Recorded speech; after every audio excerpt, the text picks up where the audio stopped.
आप सभी स्टूडेंट का स्वागत है। क्लास स्टार्ट करने में थोड़ा विलम्ब हुआ, इसके लिए मुझे अफसोस है, क्योंकि कुछ कंप्यूटर सेटअप प्रॉब्लम कभी कभी हो जाता है और इसलिए कभी कभी क्लास स्टार्ट करने में देरी होती है। तो उसके लिए आप धैर्य बनाए रखें, क्योंकि पढ़ाई या कोई भी काम हो, सब में पेशेंस की ज़रूरत होती है। बिना पेशेंस के हम लोग जीवन में कुछ नहीं कर सकते। इतने वर्षों में पढ़ाने के दौरान मैंने बहुत कुछ देखा, बहुत कुछ अनुभव किया, बहुत कुछ सीखा, बहुत कुछ जाना, बहुत कुछ मैंने रियलाइज किया। और इस चीज़ों का, हर चीज़ों का ये जो है आपको अनुभव हम बीच बीच में बताते रहेंगे, और ताकि आपको अपना जीवन को आगे ले जाने में मदद मिले। तो आज विद्युत चुम्बकीय तरंग का वेग के बारे में बताएंगे। लेकिन विद्युत चुम्बकीय तरंग का वेग बताने से पहले कुछ क्वेश्चन पूछते हैं, और उस क्वेश्चन के बाद आपको विद्युत चुम्बकीय तरंग का वेग के बारे में बताएंगे। तो कुछ क्वेश्चन पूछते हैं, इसका जवाब दीजिए। देखिए, तो electromagnetic wave is observe by scientist. Electromagnetic wave is observe by scientist.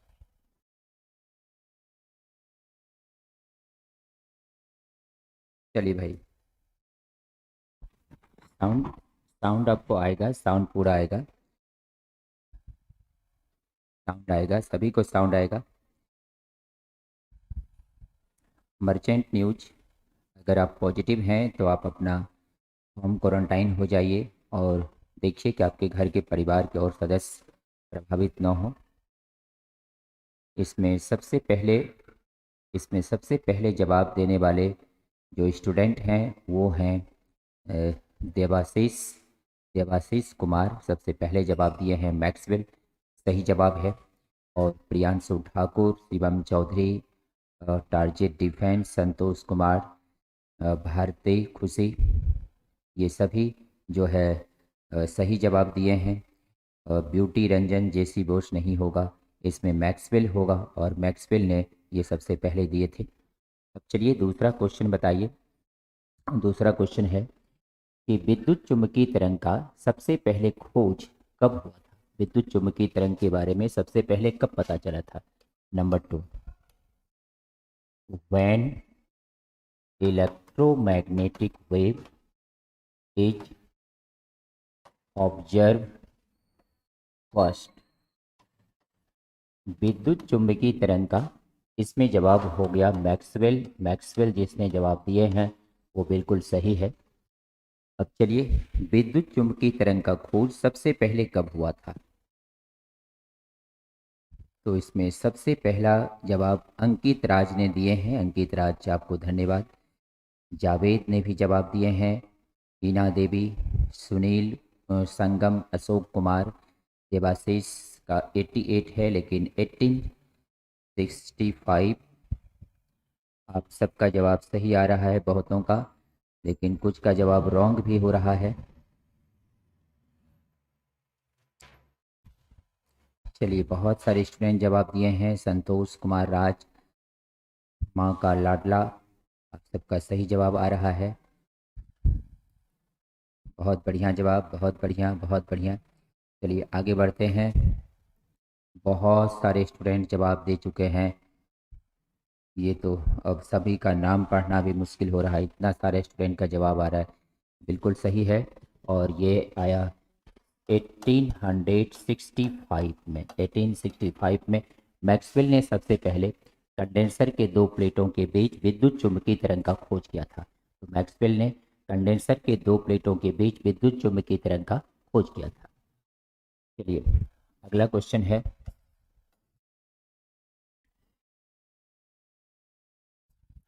JC Bose JC Bose observe electromagnetic wave और which distance और which distance बताइए। जगदीश चंद्र बोस ने विद्युत चुंबकीय तरंग का खोज कितनी दूरी के लिए किया? जगदीश चंद्र बोस ने विद्युत चुंबकीय तरंग का खोज कितनी दूरी के लिए किया? जगदीश चंद्र बोस ने विद्युत चुंबकीय तरंग का खोज कितनी दूरी के लिए किया? दूरी बताइए। विद्युत चुंबकीय तरंग का खोज जगदीश चंद्र बोस ने कितनी दूरी के लिए किया? इसमें देवाशीष कुमार का आया है 5 millimetre to 25 millimetre. Shobhakant Kumar का भी उतना है। संतोष कुमार राज, कृष्ण मुरारी, ओम प्रकाश कुमार, राज सिंह, प्रशांत कुमार, प्रेमजीत कुनगर नागर, वर्षा रानी, हिमांशु कुमार, शिवांगी सिंह, अंजलि कुमारी, द राइजिंग टाइम। ये सब सही जवाब आ रहा है। चलिए इसका सही जवाब है, इसका सही जवाब है 5 मिलीमीटर टू 25 मिलीमीटर। तो जगदीश चंद्र बोस ने 5 मिलीमीटर से 25 मिलीमीटर तक विद्युत चुंबकीय तरंग को चलाए थे। अब इस तरह के तरंग को क्या नाम कहा गया?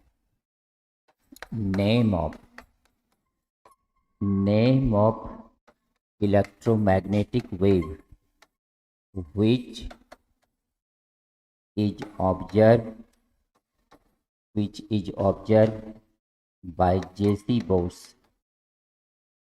जगदीश चंद्र बोस ने जिस विद्युत चुंबकीय तरंग का खोज किया उसका नाम क्या है? जगदीश चंद्र बोस ने जिस विद्युत चुंबकीय तरंग का खोज किया उसका नाम क्या है?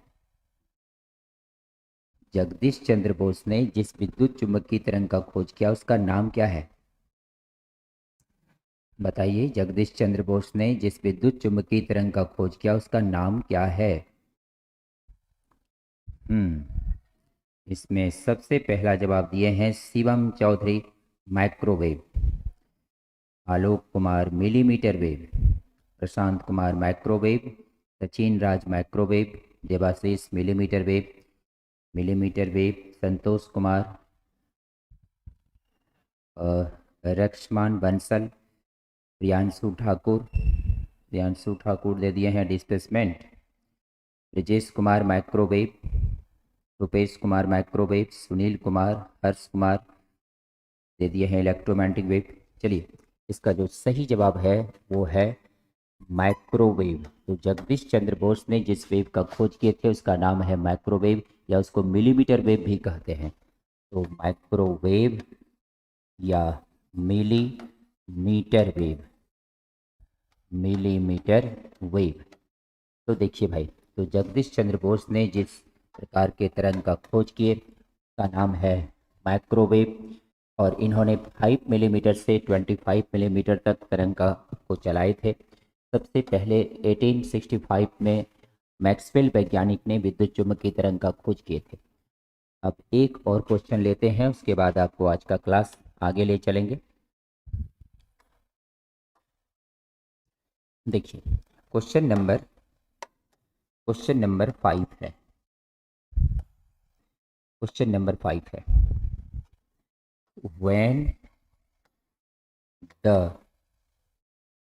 when the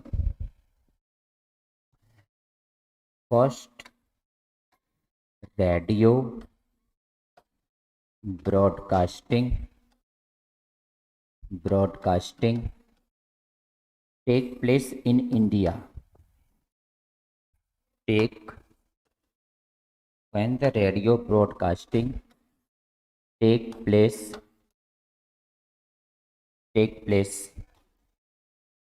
in India first। विद्युत चुंबकीय तरंग का भारत में सबसे पहले कब प्रसारण हुआ था? विद्युत चुंबकीय तरंग का भारत में सबसे पहले कब प्रसारण हुआ था? विद्युत चुंबकीय तरंग का भारत में सबसे पहले कब प्रसारण हुआ था? जवाब दीजिए सभी स्टूडेंट। अभी क्लास चल रहा है, जवाब दीजिए।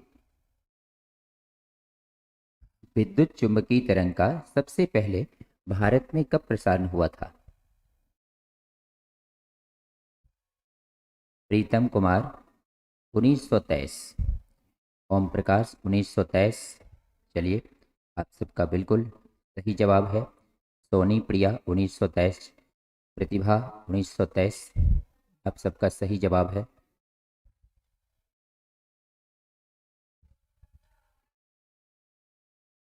आप सबका सही जवाब है। चलिए, मनीष कुमार, गुलशन कुमार 1923 सही जवाब दे रहे हैं। एमडी अय्यर 1901 में मार्कोनी ने किए थे, लेकिन भारत में हम पूछ रहे हैं भारत में क्या सही है, बताइए। रोहित 1923 जवाब दे रहे हैं, सही है, एकदम सही है। अभिषेक आपका भी सही है। चलिए, बहुत सारे स्टूडेंट का जवाब बिल्कुल सही है। तो हम अब गौर कीजिए यहाँ पर, ये सबसे पहले इंडिया में जो है किया गया था, और ये था जून जून 1923। इंडिया में जून 1923 में सबसे पहले जो है मुंबई में, मुंबई उस समय तो नाम मुंबई नहीं था, उसमें बॉम्बे कहा जाता था। मुंबई का पुराना नाम क्या है? बॉम्बे। उसमें 1923 ईस्वी में जून में सबसे पहले विद्युत चुम्बकीय तरंग का जो है सॉरी रेडियो का प्रसारण इंडिया में हुआ था। तो जून 1923 में रेडियो का प्रसारण मुंबई में सबसे पहले हुआ था, इंडिया में।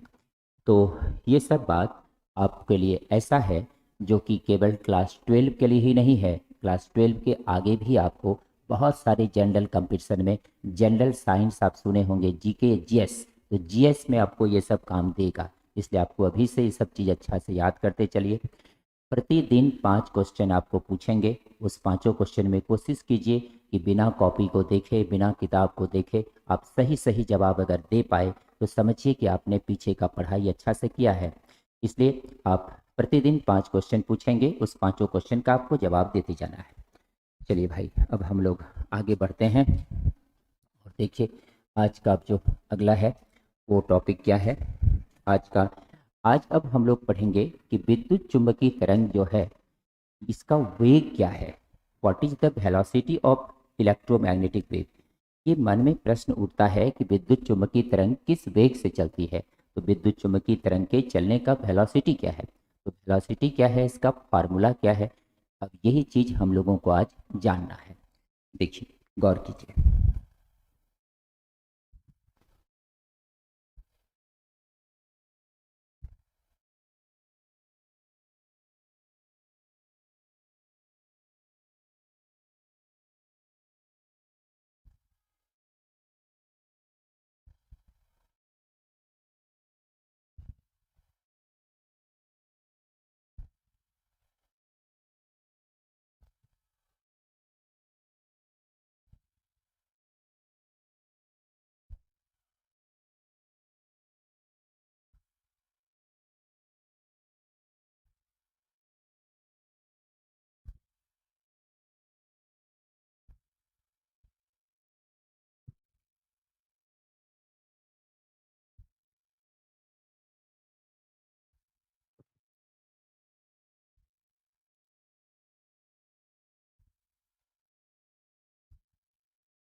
देखिए भाई, यहाँ पर ये नहीं आ रहा है, चलिए कोई बात नहीं।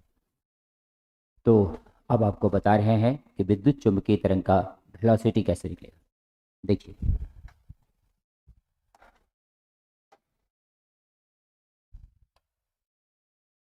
Velocity velocity of electromagnetic wave, velocity of electromagnetic wave. देखिए भाई, वेलोसिटी ऑफ इलेक्ट्रोमैग्नेटिक वेव इसे जानना बहुत इंपॉर्टेंट है। क्योंकि अगर हम विद्युत चुम्बकीय तरंग का वेग निकाल लेते हैं तो हम प्रकाश का भी वेग निकाल लेंगे, क्योंकि प्रकाश भी एक विद्युत चुम्बकीय तरंग है। गौर कीजिए यहाँ पर, इसका हिंदी हुआ विद्युत विद्युत चुंबकीय तरंग। विद्युत चुंबकीय तरंग का वेग, विद्युत चुंबकीय तरंग का वेग। देखिए, तो विद्युत चुंबकीय तरंग का वेग क्या है, अब ये हम लोगों को समझना है। हम जितनी भी चीज़ आपको बताएंगे सब मैथमेटिकल प्रूफ पर आधारित होगा। ऐसा नहीं कि केवल फिगर दिखा दिए, ये this that this that this that this that हवा दे दिए, हो गया। एक एक चीज़ आपको प्रमाण के साथ दिखाएंगे, एक एक चीज़ आपको प्रमाण के साथ पढ़ाएंगे। और इसलिए अब फिजिक्स एक मैथमेटिकल प्रूफ पर आधारित सब्जेक्ट है। मैथमेटिकल प्रूफ इसलिए क्योंकि बिना प्रूफ का साइंस हो नहीं सकता, और फिजिक्स एक प्योर साइंस है, इसलिए इसमें हमेशा प्रूफ की ज़रूरत होती है। तो चलिए आपको बताएंगे वेलोसिटी ऑफ इलेक्ट्रोमैग्नेटिक वेव कितना होगा। ध्यान से, एकदम ध्यान से पढ़िएगा, एकदम ध्यान से पढ़िएगा। देखिए, एकदम ध्यान से पढ़िएगा, गौर कीजिए। यहाँ पर सबसे पहले हम लोगों को अब ध्यान ये देना है इस जगह कि विद्युत चुंबकीय तरंग का हम लोगों को क्या निकालना है, वेलोसिटी निकालना है। देखिए भाई, वेलोसिटी निकालने के लिए हम यहाँ पर एक फिगर ड्रॉ कर रहे हैं। हम कोई हड़बड़ी नहीं है। कहा जाता है, कुछ का कहना है कि यूट्यूब पर एकदम दिस ऐसे ऐसे करके कर दिए तो हो गया, बड़ा अच्छा टीचर हो गया। हमको वैसा नहीं आता, हम लफा शूटिंग नहीं करते। जो भी होगा एकदम शांतिपूर्वक। मेरा मानना है पर्सनली, हो सकता है आपका मानना या और किसी का मानना अलग अलग हो सकता है, सभी का विचार अलग अलग होता है। अगर 5 भाई बहन होते हैं तो सभी का विचार एक होगा, ऐसा नहीं है, सभी का विचार अलग अलग होता है। मेरा मानना है कि पढ़ाई बहुत शांति का और गंभीरता का विषय है। खाना भी अगर हम खाते हैं तो बहुत शांति से चिबाकर चबाकर खाना चाहिए, तो वो फायदाकारी होता है। निगलते जा रहे हैं, निकलते जा रहे हैं, निकलते जा रहे हैं। तो पढ़ाई लिखाई क्या है, कोई जोकर का खेल नहीं है, बहुत शांति का चीज़ है। इसलिए हम कोई हड़बड़ी नहीं करते हैं। कोई पॉइंट पढ़ाते हैं एकदम शांति से चलेंगे, कोई हड़बड़ नहीं है हमको। देखिए, अब गौर कीजिए, यहाँ पर ये गौर करना है कि ये एक 3 डायमेंशन है। इस 3 डायमेंशन में अगर विद्युत चुंबकीय तरंग, ध्यान दीजिएगा, अगर विद्युत चुंबकीय तरंग एक्स एक्सिस में चला, विद्युत क्षेत्र वाई एक्सिस में होगा, और मैग्नेटिक फील्ड जो है जेड एक्सिस में होगा। तो मैग्नेटिक फील्ड जो है जेड एक्सिस में होगा। ये जो है विद्युत चुंबकीय तरंग है, इलेक्ट्रोमैग्नेटिक वेव एक्स एक्सिस में जा रहा है। इसका वेग जो है वेक्टर सी एक्स एक्सिस में होगा। वाई एक्सिस में तब इलेक्ट्रिक फील्ड होगा, इलेक्ट्रिक फील्ड होगा, और जेड एक्सिस में तब मैग्नेटिक फील्ड होगा। ये ऑरिजिन है। ध्यान से, एकदम ध्यान से समझिएगा बालक, बालक बालिका जो भी हैं, सब ध्यान से समझिएगा। इलेक्ट्रोमैग्नेटिक वेव अगर एक्स एक्सिस में है, विद्युत क्षेत्र वाई एक्सिस में होगा, चुंबकीय क्षेत्र जेड एक्सिस में होगा। अगर ये इलेक्ट्रोमैग्नेटिक वेव जेड एक्सिस में चला गया तो मैग्नेटिक फील्ड वाई एक्सिस में होगा, इलेक्ट्रिक फील्ड एक्स एक्सिस में आ जाएगा। यानी एंटी क्लॉकवाइज या क्लॉकवाइज, या अगर क्लॉकवाइज चलते हैं तो क्लॉकवाइज ही सब चेंज होते जाएगा। केवल आपको इसी को याद रखना है। अगर एंटी क्लॉकवाइज चलेंगे तो फिर एंटी क्लॉकवाइज सब चलता जाएगा, लेकिन अगर आप इसको याद रखेंगे तो सब हो जाएगा। क्लियर? अब यहाँ पे ये समझना है हम लोगों को इस जगह कि विद्युत चुंबकीय तरंग जो है, यहाँ पर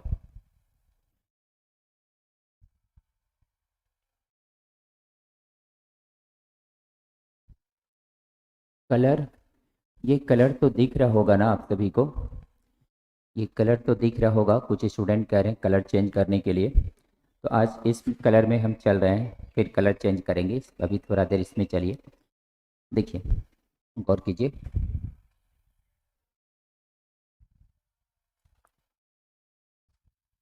ओके।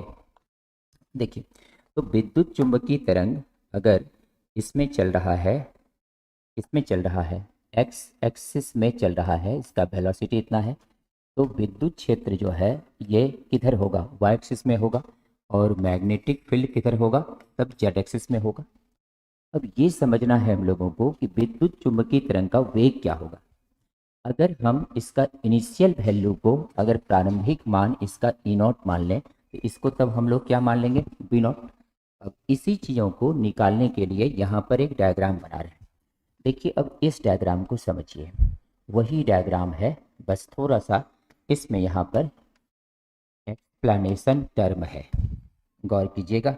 यहाँ पर जो है एक्सप्लेनेशन टर्म है, थोड़ा सा धैर्य तो रखना पड़ेगा, पढ़ाई बहुत धैर्य का चीज़ है, पेशेंस का चीज़ है।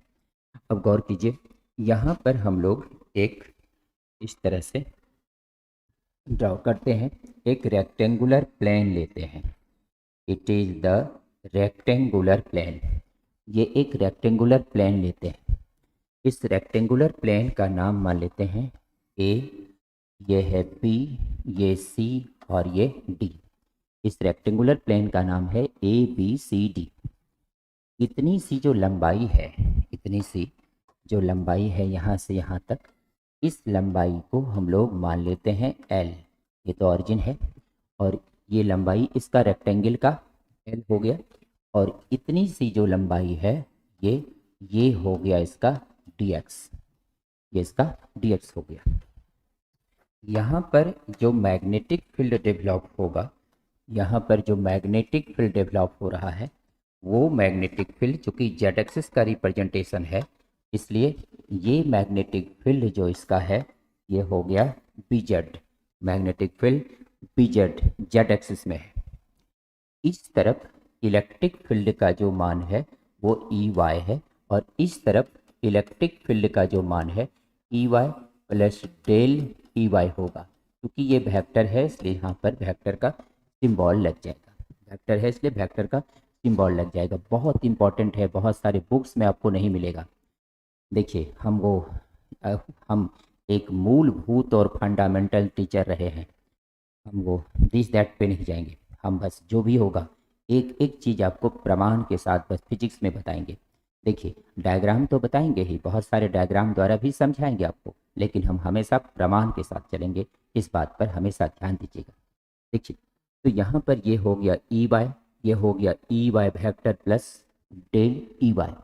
अब ये हो गया आपका डी एक्स, और ये हो गया आपका एल। अब इसमें हम लोगों को यूज करना है मैक्सवेल का इक्वेशन, मैक्सवेल का इक्वेशन इसमें हम लोग यूज करेंगे। तो मैक्सवेल का इक्वेशन यूज करेंगे, तो अब देखिए बाय मैक्सवेल इक्वेशन, ये दोनों फिगर आप लिख लिए होंगे। अब इसमें थोड़ा सा यहाँ पर लैंग्वेज होगा, लैंग्वेज होगा, लैंग्वेज होगा। The electric field, the electric field along y-axis, the electric field along y-axis is Ey vector, is Ey vector, and due to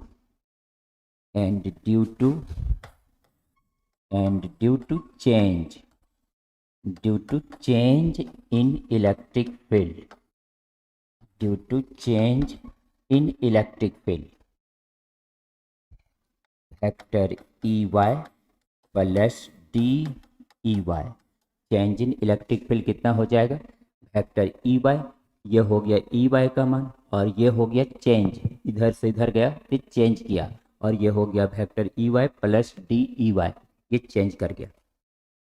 the magnetic field, the magnetic field, the magnetic field is along z-axis, along z-axis is vector pz।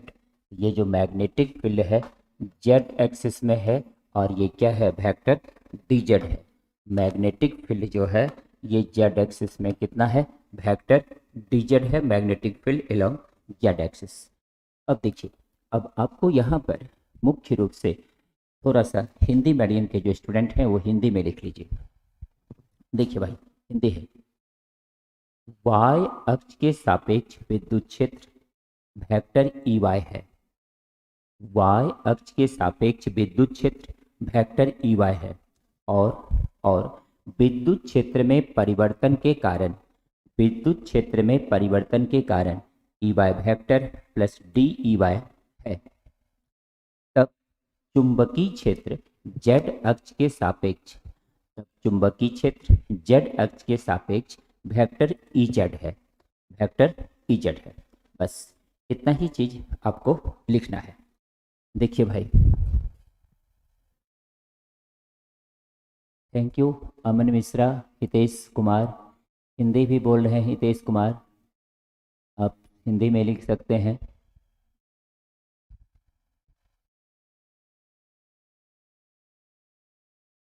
अमन मिश्रा, जल्दी ही motivation का भी class देंगे, आप घबराएं नहीं, चिंता ना करें, मोटिवेशन का भी क्लास हम जल्दी ही देंगे,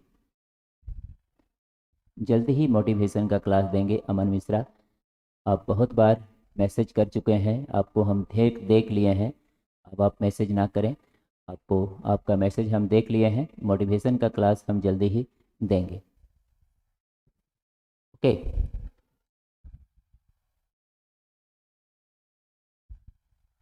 देखिए भाई, तो इसका हिंदी बोल दिए हैं, एक बार पीछे का रिवैक करके भी आप हिंदी को सुन सकते हैं। अब देखिए, अब गौर कीजिए, अमन मिश्रा, आप बहुत बार मैसेज कर चुके हैं, उतनी बार मैसेज ना करें और आप पढ़ाई पे ध्यान दें, और आपका मोटिवेशन क्लास आपको जल्दी ही आपके बैच को मिलेगा, मेरा मोटिवेशन जल्दी ही आपके बैच को मिलेगा। देखिए, पढ़ाई पे भी ध्यान दीजिए, बहुत बहुत इंपॉर्टेंट पॉइंट है, जितना भी कहेंगे कम ही होगा, बहुत इंपॉर्टेंट पॉइंट है, पढ़ाई पे ध्यान दीजिए। देखिए, तो यहाँ से अब गौर करना है, इस जगह गौर करना है कि the electric field along Y axis is इतना और इसका मैग्नेटिक फील्ड इतना।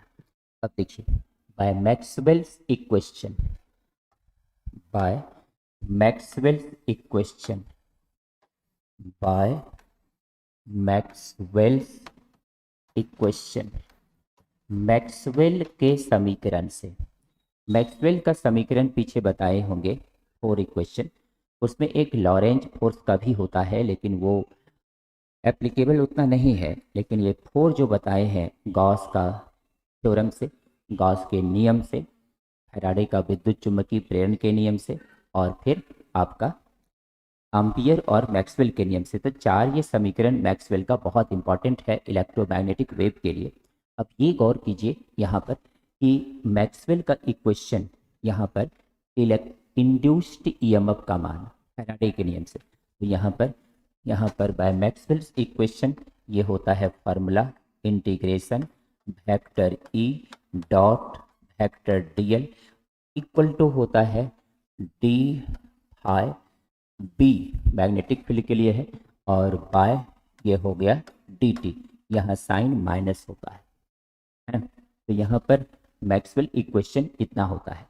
अगर आप कहेंगे इसको थोड़ा सा और एक्सप्लेन कर दें, इसको और एक्सप्लेन करने के लिए यही है कि मैक्सवेल का इक्वेशन आपको ये बताए हैं, पीछे आप देखेंगे, पीछे का क्लास अगर आप रेगुलर करते हैं तो ये आप पीछे आपको पढ़ा दिए हैं, vector E dot vector D L equal to minus D five B by D T होता है। It is the induced EMF, ये इंड्यूस्ड ईएमएफ है, और ये चुंबकीय फ्लक्स में परिवर्तन की दर है। इट इज़ द चुंबकीय flux rate of change of magnetic flux, ये चुंबकीय फ्लक्स में परिवर्तन की दर है, और ये जो है आपका ये इंड्यूस्ड ईएमएफ है। अब इसको लेकर हम लोग आगे चलेंगे, तो पहले इसे हम लोग इक्वेशन मान लेते हैं first, it is equation first. अब देखिए, इसको लेकर चलते हैं, इसको लेकर चलते हैं। नाउ अब गौर कीजिए, बहुत इंपॉर्टेंट है, बहुत टिपिकल भी है, जो ध्यान नहीं देंगे वो नहीं समझ पाएंगे, जो ध्यान थोड़ा सा ध्यान देंगे तो आसानी से समझ जाएंगे। ध्यान दीजिएगा, ये क्वेश्चन मैक्सवेल का है, इसको इक्वेशन वन मान ली। अब आगे एलएचएस से चलते हैं, इंटीग्रेशन, इंटीग्रेशन ये हो गया वेक्टर ई और ये डॉट वेक्टर डीएल, ये पूरे लूप में चल रहे हैं, ए बी सी डी, ये पूरे लूप में, ये जो फिगर हम लोग बनाए हैं, ये जो फिगर बनाए हैं, ये लूप का नाम क्या है, ABCD, है ना, ABCD पूरे लूप में चल रहे हैं। गौर कीजिएगा, यहाँ पर ABCD पूरे लूप में चल रहे हैं। अब यहाँ से अगर हम लोग देखें तो सबसे पहले इस तरह से इसको हम लोग लिख सकते हैं, equal to integration vector E dot vector DL। ये हो गया AB का, ABCD है ना, तो पहले AB का, और ये फिर plus integration vector E dot vector DL, ये किसका होगा, BC का, और फिर plus integration vector E dot vector DL, ये किसका होगा, CD का, CD का होगा, AB BC CD, और फिर प्लस ये हो गया integration vector E dot vector DL, और ये किसका होगा, DA का, है ना। तो पूरे लूप में चल रहे हैं ABCD में, AB BC CD DA, इन चारों का हो गया, चारों भुजा का हो गया। अब यहाँ से हम लोग देख सकते हैं इसमें कितना कितना होगा। देखिए यहाँ से जब हम लोग देखते हैं तो पता चलता है EDL, तो यहाँ से हो जाएगा AB के लिए देखिए एंगल कितना बनेगा, AB के लिए देखिए भाई, AB के लिए, तो अगर हम इधर से चल रहे हैं या हम इधर से चल रहे हैं तो इधर से एंगल हो जाएगा, इधर से एंगल हो जाएगा 180, इधर से एंगल हो जाएगा 0, और इधर से हो जाएगा 180। इसके लिए एंगल हो जाएगा यहाँ पर 90, और इसके लिए भी एंगल हो जाएगा यहाँ पर 90, क्योंकि ये एंगल इस पर क्या है, परपेंडिकुलर है, तो ये 90 और ये भी 90 होगा। ये जो है ये एंगल हो गया 180, और ये एंगल क्या हो जाएगा 0 डिग्री, क्योंकि इधर से अगर 180 है तो उधर से क्या होगा 0। तो यहाँ पे हम लोग अब लिख सकते हैं, यहाँ से डॉट प्रोडक्ट का यूज करेंगे, और डॉट प्रोडक्ट का जब यूज करेंगे तो ये हो जाएगा E इंटू L, और इंटू हो जाएगा कॉस, इसका मान AB के लिए ले रहे हैं तो यहाँ पर ये हो जाएगा तब EY, और ये वेक्टर है ना, EY वेक्टर, क्योंकि इसका वैल्यू Y के रूप में है, तो यहाँ पर ये हो जाएगा तब EY, और इंटू L, और इंटू कॉस कितना हो जाएगा 180 डिग्री, क्योंकि ये E किसके लिए है, Y के लिए है, इसलिए EY हो जाएगा, और इंटू L, DL का इंटीग्रेशन क्या होगा L, और इधर से गया तो 180, उधर से आएगा तो 0, और फिर यहाँ पे प्लस, ये हो गया E एक्स एक्सिस के लिए हो गया, और यहाँ पर अब जो है इंटू हो गया L, और ये कॉस कितना हो गया 90, अभी तुरंत समझाए थे, इस तरफ जाएगा तो 90 होगा, और फिर यहाँ पे इधर आएगा तो प्लस ये हो जाएगा फिर EY, नीचे आ रहा है, फिगर आपके पास है, फिगर से आप देख सकते हैं, और इंटू हो जाएगा L, और इंटू हो जाएगा कॉस कितना 0, और फिर ये हो जाएगा प्लस EX इंटू हो जाएगा L, और इंटू ये भी हो जाएगा कॉस 90, क्योंकि अगर दो वेक्टर A और वेक्टर B हो, इसका मान क्या होता है AB कॉस थीटा, याद है ना 11 class, dot product of two vectors, vector A dot vector B क्या होता है AB कॉस थीटा। उसी आधार पर ये टूटा, तो AB कॉस थीटा इसमें 180, AB कॉस थीटा इसमें 90, AB कॉस थीटा इसमें 0, और AB कॉस थीटा इसमें 90। अब इसको सॉल्व करते हैं, ये हो जाएगा EY, यहाँ पे वेक्टर तो हट जाएगा क्योंकि इसमें मॉड लग गया, वैल्यू आ गया इसका EY, इंटू हो गया ये L, कॉस 180 कितना होता है -1, प्लस ये हो गया 0, प्लस ये भी हो गया 0, माइनस ये हो गया E, हाँ यहाँ पे जुटेगा, यहाँ पे देखिए यहाँ पर एक चीज़ जुटेगा, यहाँ पर क्या जुटेगा, क्योंकि ये हम किसके ले रहे हैं CD का वैल्यू देखिए कितना है, CD का वैल्यू देखिए, CD का EY प्लस DEY है ना, EY प्लस DEY, तो यहाँ पर मान कितना हो जाएगा EY प्लस हो जाएगा ये EY प्लस हो जाएगा DEY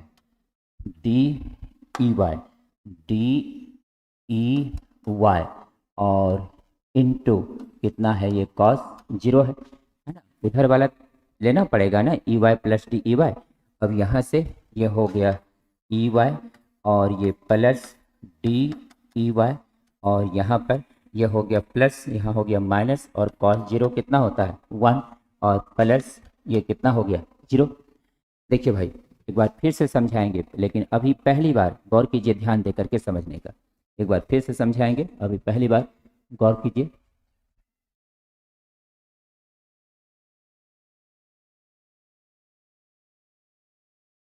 देखिए भाई गौर कीजिए, तो यहाँ पर कितना हो गया। अब यहाँ से मान अगर देखेंगे तो E Y into L minus हो गया, ये दोनों तो जीरो हो गया।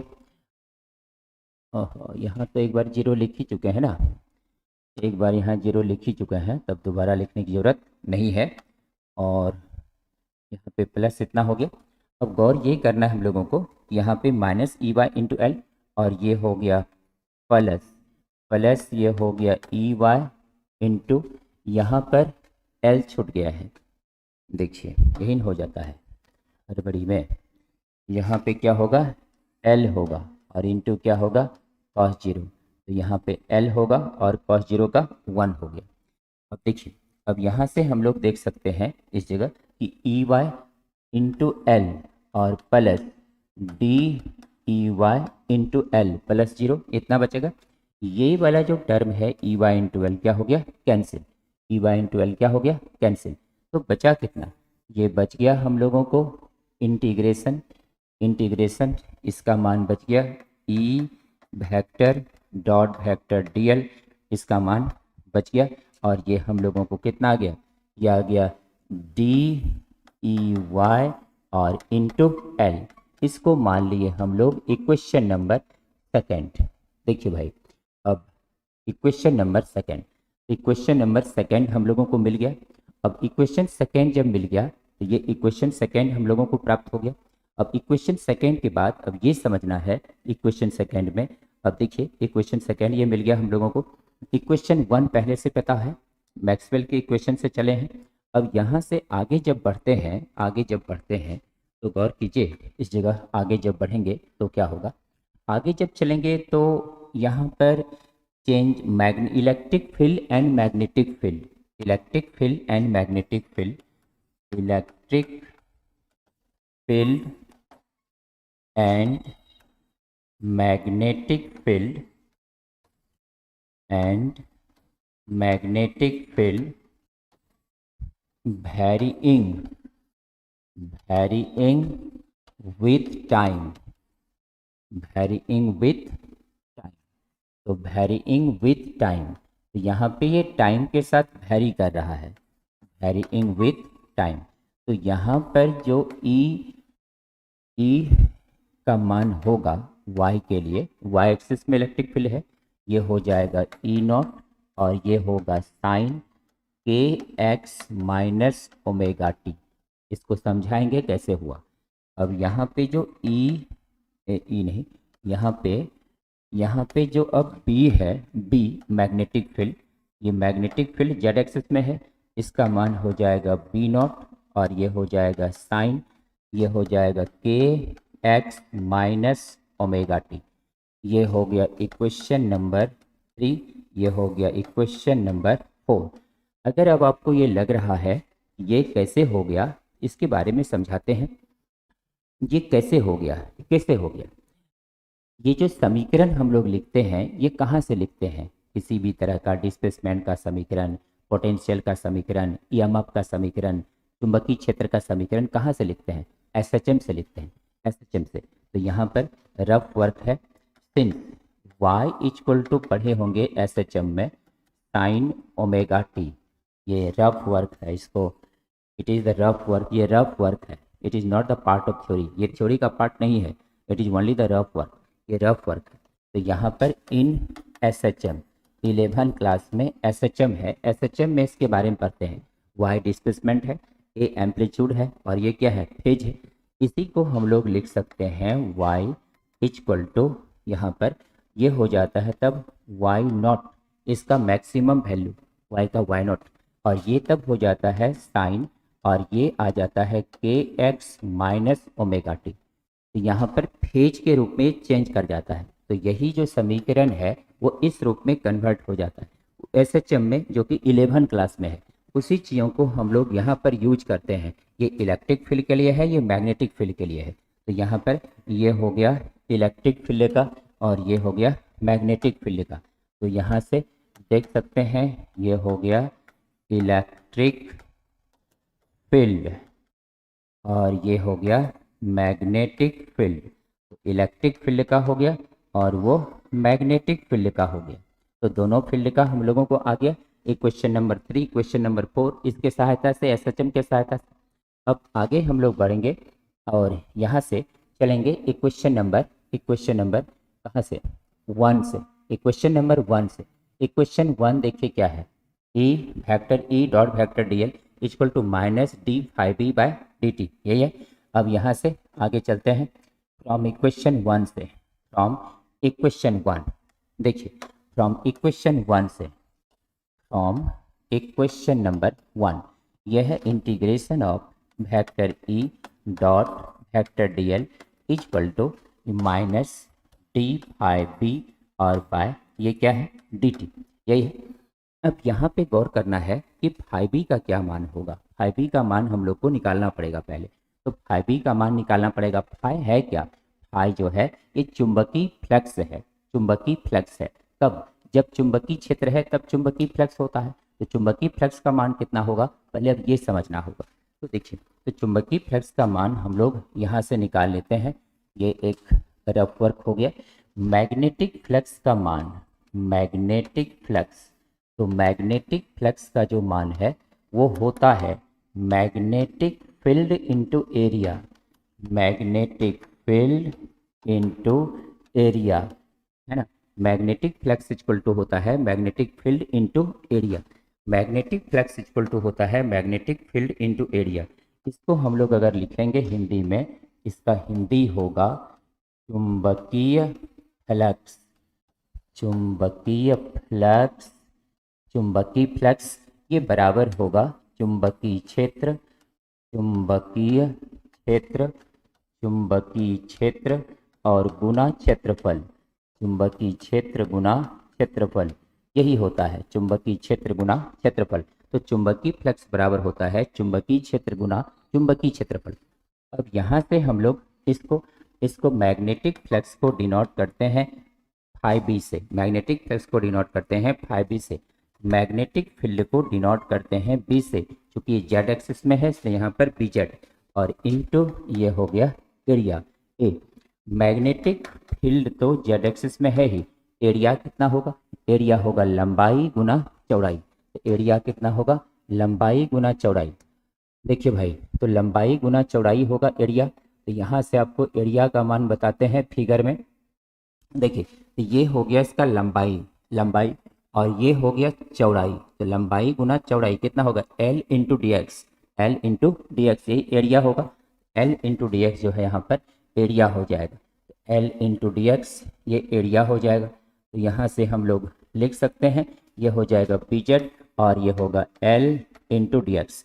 तो और लिख सकते हैं फाइव बी का जो मान है, मैग्नेटिक फ्लक्स का जो मान है वो हो जाएगा B Z into L into क्या डी एक्स, कितना हो जाएगा।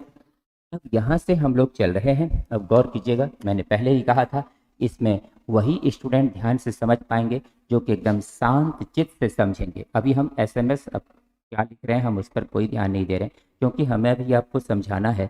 ये समझाना ही सबसे बड़ा अभी मेन बात है, इसलिए समझाने के बाद ही हम उधर देखेंगे। देखिए, तो गौर कीजिए, गौर कीजिए यहाँ पर इस जगह गौर कीजिए, इस जगह जो मान है इसका मान अभी हम लोग निकाले हैं, इसका मान निकाले हैं। इसका मान कहाँ निकाले हैं, इसका मान हम लोग तुरंत निकाले हैं। देखिए यहाँ पर ई डी एल इसका मान इक्वेशन 2 से, इक्वेशन 2 से इसका मान हम लोग निकाले हैं फ्रॉम 2 से। तो फ्रॉम इक्वेशन 2 से, फ्रॉम इक्वेशन नंबर 2 इसका मान निकला हुआ है, यह है ई वाई इंटू एल, इसका मान निकला हुआ है E Y into L equal to minus D B five B. Five B का मान इतना है ना, फाइव बी का मान हम लोगों को इतना है। तो फाइव बी का मान यहाँ पे पुट करेंगे, ये हो जाएगा B Z into L into D X और बाय क्या है, बाय क्या है डी टी। अब गौर कीजिए यहाँ कौन कौन बाहर आएगा, ये हो जाएगा ई वाई इंटू एल और यहाँ पे माइनस, और ये L इंटू डी एक्स बाहर आ जाएगा क्योंकि ये कांस्टेंट टर्म है, L इंटू डी एक्स बाहर आ जाएगा। यहाँ पे बच जाएगा डी बी जेड, यहाँ पे बच जाएगा, और बाय क्या है डी टी। यहाँ से L और L क्या हो गया, कैंसिल हो गया। यहाँ पे लिख सकते हैं E Y E Y by D X equal to minus minus D, और यहाँ पर हो जाएगा बी जेड, और बाय कितना हो जाएगा डी टी, है ना, बाय डी टी। अब यहाँ से एक बात और ध्यान देना है कि इस जगह जो मान है, इस जगह जो मान है, इस जगह एक जगह यहाँ पर एक बार ध्यान देना पड़ेगा। यहाँ जो हम लोग मान निकाले हैं वो कितना निकाले हैं, ये डी ई वाई निकाले हैं, है ना, इसका मान डी ई वाई निकाले हैं समीकरण 2 से। तो समीकरण 2 से मान देखिए डी ई वाई निकला हुआ है, तो यहाँ पर डी ई वाई होगा, ये डी ई वाई होगा, ये डी ई वाई होगा। क्लियर है सबका, क्लियर है सबका। अब देखिए क्लियर है तो अब गौर कीजिए, इसमें प्योर मैथमेटिकल है भाई, हम इसको प्योर मैथमेटिकल है, इसमें कहीं कुछ नहीं है, बस मैथमेटिकल है।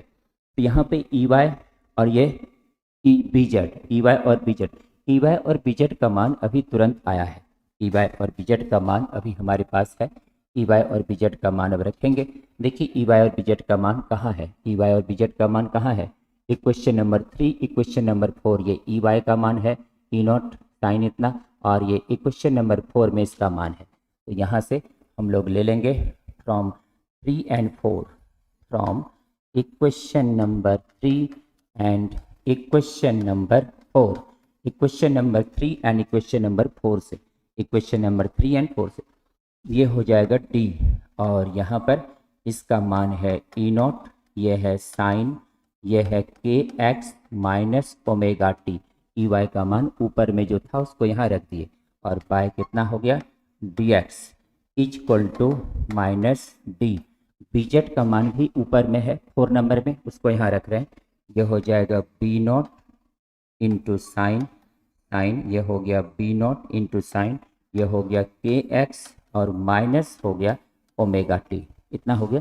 और नीचे में बाय क्या है डी टी, बाय है डी टी, देखिए बाय है डी टी।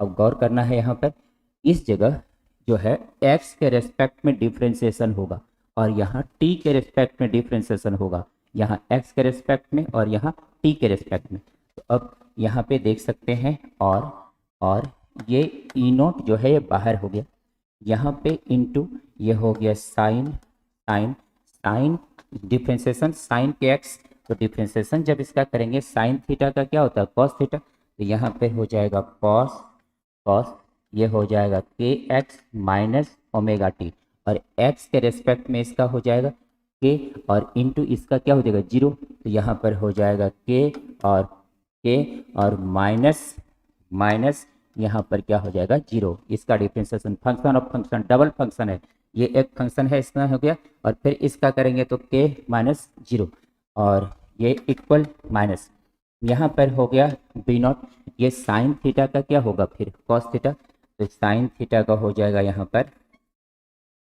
कॉस, और ये हो जाएगा के एक्स, और ये माइनस माइनस यहाँ पर हो गया ओमेगा टी, और इसको टी के रिस्पेक्ट में करना है, टी के रिस्पेक्ट में, तो यहाँ पर हो जाएगा जीरो और माइनस ओमेगा। समझ रहे हैं डिफ्रेंसिएशन क्या है, समझ रहे हैं आप सब, समझ रहे हैं, समझिए ध्यान से डिफ्रेंसिएशन क्या है यहाँ पर। अब गौर कीजिए, यहाँ से अगर देखते हैं तो ये वाला जो टर्म है, ये वाला जो टर्म है, ये वाला जो टर्म है, ये वाला टर्म कैंसिल हो रहा है, ये वाला टर्म कैंसिल हो रहा है। अब यहाँ से अगर हम लोग देखते हैं, यहाँ पे बच गया ई नॉट इंटू हो गया के, ई नॉट इंटू हो गया के, और इधर ये माइनस और ये minus, minus minus plus, minus into minus क्या होगा प्लस, और यहाँ पर हो गया बी नॉट, और इधर हो गया इंटू ओमेगा, है ना, ये हो गया ओमेगा, यहाँ पर माइनस माइनस क्या हो गया कैंसिल हो गया। अब आगे देखिए, अब आगे आते हैं यहाँ पर, और ये हो गया ई नॉट और ये हो गया बी नॉट, ये ई नॉट बाय क्या हो गया बी नॉट, और यहाँ पर क्या हो गया ओमेगा बाय के। इसको अभी हम लोग कुछ इक्वेशन मान लेते हैं, पीछे इक्वेशन कहाँ तक माने हैं, इक्वेशन पीछे कहाँ तक माने हैं, इक्वेशन हम लोग पीछे माने हैं, देखिए 4 नंबर तक। अब इसको इक्वेशन 5 मानते हैं, इक्वेशन नंबर इसको 5 मानते हैं, equation 5, it is equation number 5, इसको इक्वेशन 5 मानते हैं। अब देखिए ओमेगा बाय के क्या है, ओमेगा बाय के क्या है। यहाँ पर हम लोग ओमेगा बाय के को क्या कहेंगे, देखिए omega by K, omega by K, omega equal to होता है 2 पाई एन, ओमेगा इक्वल टू क्या होता है 2 पाई एन, और के इक्वल टू होता है, पहले आपको ये बता देते हैं कि ये दोनों है क्या, पहले आपको बता देते हैं कि ये दोनों है क्या, उसके बाद इसके बारे में आपको समझाते हैं। पहले इसको बताते हैं कि ये दोनों क्या है। वेयर, वेयर ये जो ओमेगा है, omega it is the angular frequency, ये एंगुलर फ्रीक्वेंसी है और इसका मान होता है 2 पाई एन। ओमेगा का मान क्या होता है 2 पाई एन। एन क्या है, एन यहाँ पर नेचुरल फ्रीक्वेंसी है, N is the natural frequency, N is the natural frequency. देखिए भाई, अभी के समय में जो आधारभूत मूल फिजिक्स है वो पढ़ाई नहीं हो रहा है, अभी बस दिस दैट लफा शूटिंग पर पढ़ाई हो रहा है, और बहुत से स्टूडेंट वही लफा शूटिंग पर ज़्यादा गौर करता है। लफा शूटिंग पे रहिएगा, ओरिजिनल ज्ञान नहीं हो पाएगा, इसलिए ओरिजिनल ज्ञान हासिल करने के लिए आपको ध्यान देना होगा मैथमेटिकल प्रूफ पर। देखिए तो यहाँ पर एन क्या है, नेचुरल फ्रीक्वेंसी है, और ये के क्या है, के यहाँ पर फेज कांस्टेंट है, it is the phase constant, ये फेज कांस्टेंट है। यहाँ पर अगर हम लोग देखें, इसका हिंदी होता है कोणीय आवृत्ति, इसको हिंदी में कोणीय आवृत्ति कहते हैं, इसको हिंदी में क्या कहेंगे, कोणीय आवृत्ति। इसको कहेंगे प्राकृतिक, प्राकृतिक आवृत्ति, इसको कहते हैं प्राकृतिक आवृत्ति, इसको प्राकृतिक आवृत्ति कहते हैं। और इसको क्या कहते हैं, कला नियतांक, इसको कहते हैं कला नियतांक कहते हैं, इसको कला नियतांक कहते हैं, इसको कला नियतांक कहते हैं। अब आगे देखिए, आगे इसका मान क्या होगा, इसका जो वैल्यू है के का जो वैल्यू है ये 2 पाई बाय लेमडा होता है, 2 पाई बाय लेमडा होता है। यहाँ पे लेमडा क्या है, यहाँ पे लेमडा जो है इक्वल टू वेव लेंथ है, लेमडा इक्वल टू क्या है, वेव लेंथ, वेव लेंथ का हिंदी क्या हुआ, तरंग दैर्घ्य, तो वे ये क्या है, वेव लेंथ है, तरंग दैर्घ्य है। अब आगे देखिए ये, अब इसका मान हम लोगों को निकल गया। अब हम लोग इक्वेशन W यानी omega by K, omega by के का मान निकाल लेते हैं कितना होगा। देखिए फ्रॉम इक्वेशन 5 से चलते हैं, फ्रॉम इक्वेशन नंबर 5, इक्वेशन 5 में क्या है, E naught by B naught equal to omega by K. Omega का मान क्या है हम लोगों के पास, ओमेगा का मान क्या है हम लोग के पास 2 पाई एन, ओमेगा का मान है 2 पाई एन, और इसका मान क्या है 2 pi by lambda, 2 pi by lambda इसका मान, ओमेगा का मान इतना।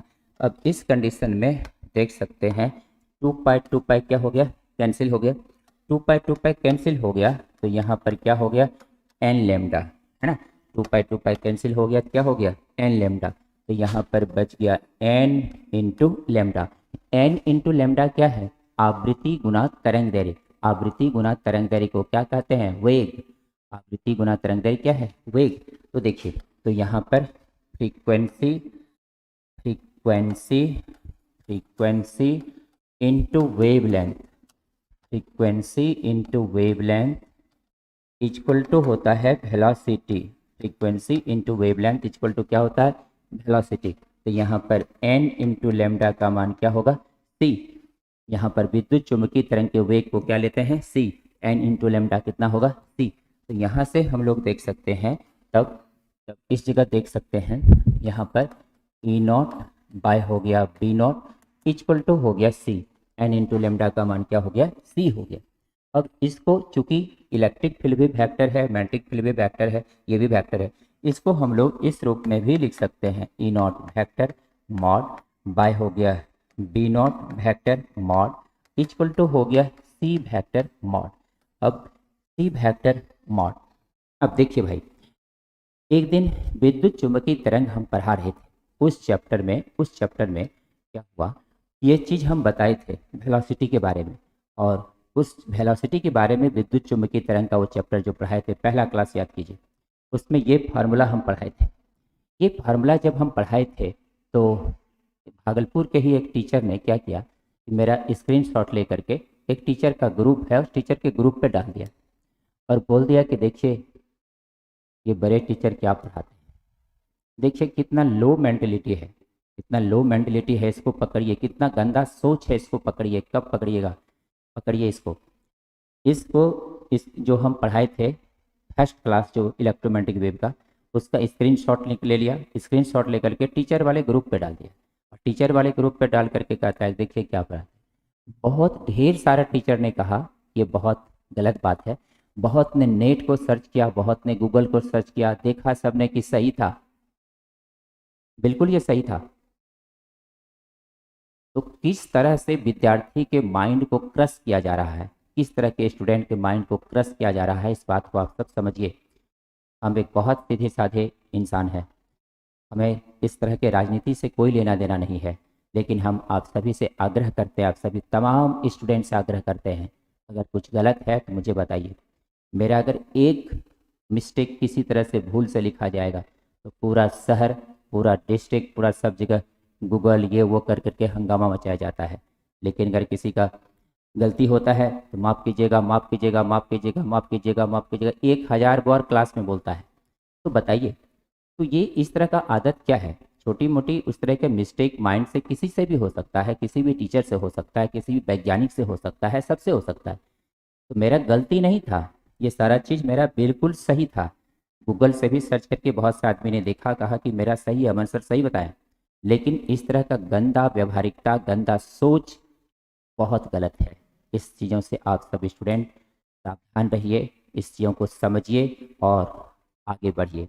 तो ये विद्युत चुम्बकीय तरंग का वेलोसिटी का फार्मूला निकला, और ये जो वेलोसिटी का विद्युत चुम्बकीय तरंग का फार्मूला निकला, ये बिल्कुल प्रूव हो गया, बिल्कुल प्रूव हो गया।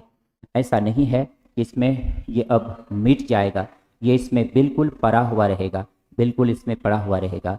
आपके कॉपी में रहेगा, किताब में देखेंगे आप, किताब में मिलेगा।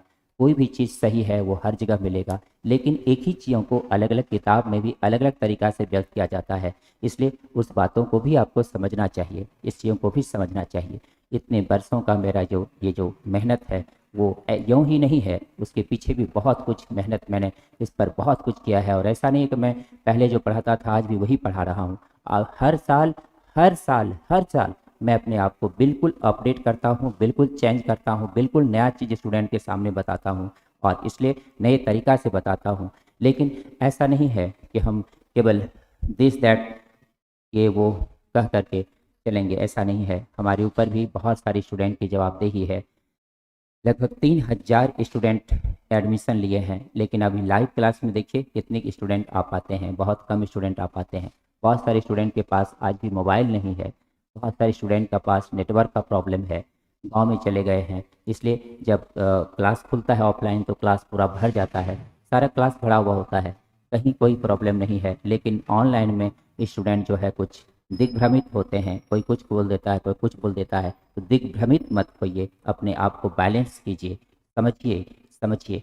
एक इस तरह से मैंने एक कहानी सुना था कि एक एक गांव में ऐसे ही कभी अ, भेड़ा का भेड़िया का भर दिखा कर, भेड़िया आ जाएगा तुमको ये कर लेगा, तुमको ये कर लेगा, डर दिखा करके वो अपना काम बनाना चाहते हैं। किसी का भय दिखा करके कि वहाँ जाओगे तो ये हो जाएगा, वहाँ जाओगे तो ये भय दिखाना चाहते हैं। इस बात को आप समझिए और जो है अपने आप को संयमित कीजिए और पढ़ाई पर ध्यान दीजिए। आप सभी स्टूडेंट बहुत अच्छे हैं और आगे आपके बढ़ेंगे, लेकिन आप इस तरह के डिस्ट्रक्टिव माइंड में मत पड़िए, इस तरह के डिस्ट्रक्टिव माइंड में मत पड़िए। ये आप सभी से आग्रह है। थैंक यू, बहुत बहुत धन्यवाद। कल फिर आगे बताएंगे, नया चीज़ आगे बताएंगे। एक अब यहाँ पर एक चीज़ एक बार ये बता देते हैं कि इस जगह यहाँ पर एक बार आपको फिर से समझा देते हैं। एक बार देख लीजिए, एक बार फिर से इसको समझा देते हैं। ये थोड़ा सा छोटा हो गया है, तो बड़ा करेंगे अभी थोड़ा सा।